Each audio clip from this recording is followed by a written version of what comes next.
శివుడి ఆజ్ఞతో భాను కోప సముద్ర గర్భానికి చేరుకున్నాడు.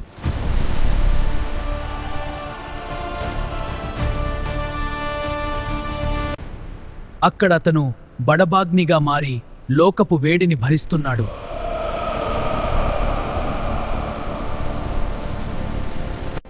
పాతాళలోకపు రాక్షసులకు ఆ వింత కాంతి కంటిమీద కునుకు లేకుండా చేసింది.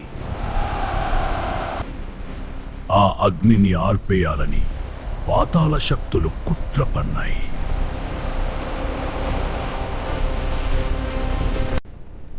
నిద్రపోతున్న సింహంలా భాను కోప అక్కడ వేచున్నాడు.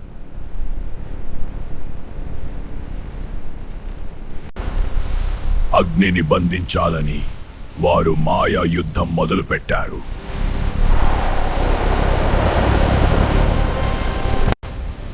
కానీ శివుడి అంశను ఆపడం సామాన్యమైన విషయం కాదు.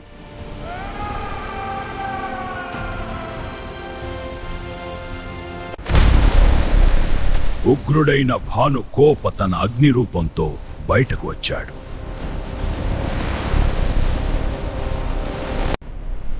పాతాళ లోకంలో యుద్ధ మేఘాలు కమ్ముకున్నాయి. సముద్రమంతా తగలబడిపోతుందేమో అని వరుణుడు భయపడ్డాడు. లోక కంటకులను ఏరివేసే బాధ్యతను అతను స్వీకరించాడు.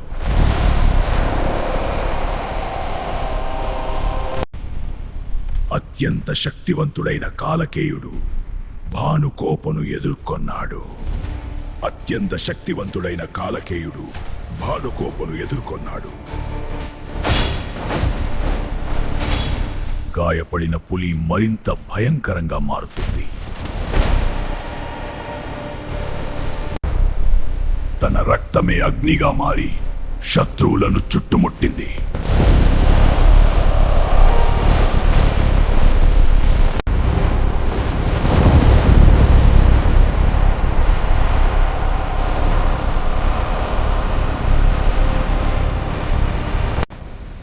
తండ్రి ఇచ్చిన ఆయుధం చేతబట్టి విజృంభించాడు.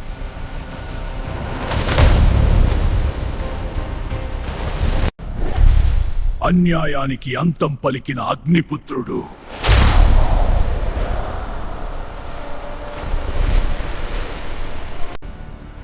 ఒకప్పుడు భయపడిన దేవతలే ఇప్పుడు భానుకోపను స్తుతిస్తున్నారు. గెలుపు తరువాత గర్వం లేని గొప్ప యోధుడు అతను.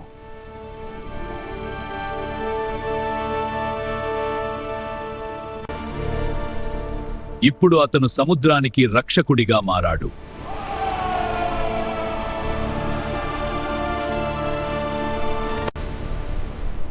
కానీ భూమిపై మరో అపాయం పొంచి ఉంది.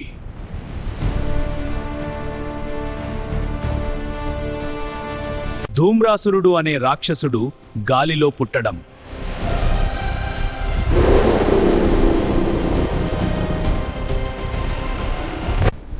అగ్ని లేని చోట పొగ రాజ్యమేలుతోంది.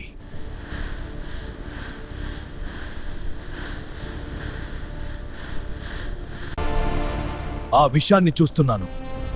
నా తండ్రి నీలకంఠుడు దానిని మింగాడు. ఇప్పుడు నా కోపం ప్రపంచాన్ని దద్దరిల్లు చేస్తుంది. నీటిని చీల్చుకుంటూ ఒక అగ్ని బాణంలా పైకి వచ్చాడు.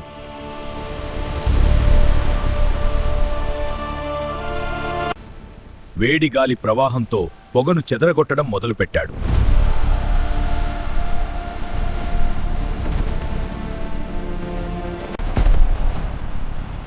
నేను గాలిని, నన్ను అగ్ని ఏం చేయగలదు? భాను కోపగాలిని తన వైపు లాక్కోవడం, వేడిగాలి ప్రవాహంతో పొగను చెదరగొట్టడం మొదలుపెట్టాడు.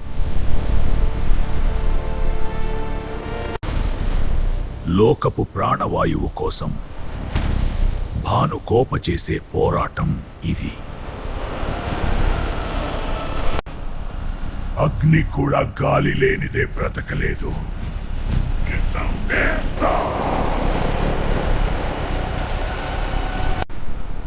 విషపు పొగలో చిక్కుకున్న భాను కోప మంటలు మసకబారాయి.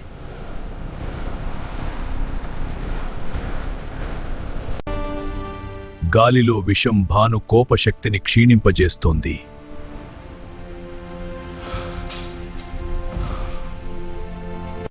ఓం నమః శివాయ. ఓం నమః శివాయ. ఓం నమః శివాయ. తన తండ్రి హాలాహలాన్ని మింగినవాడు తాను ఈ పొగను జయించలేడా?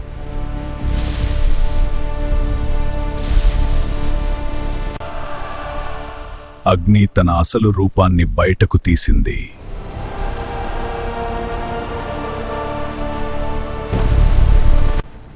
వేడిగాలి ప్రవాహానికి విషవాయువు చెల్లాచెదురైపోయింది.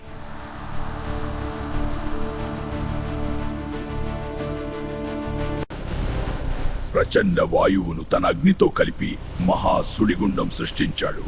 అగ్ని జ్వాలల మధ్య రాక్షసుడి మాయ పొగ కరిగిపోయింది. నీ విషం నా ముందు పని చేయదు.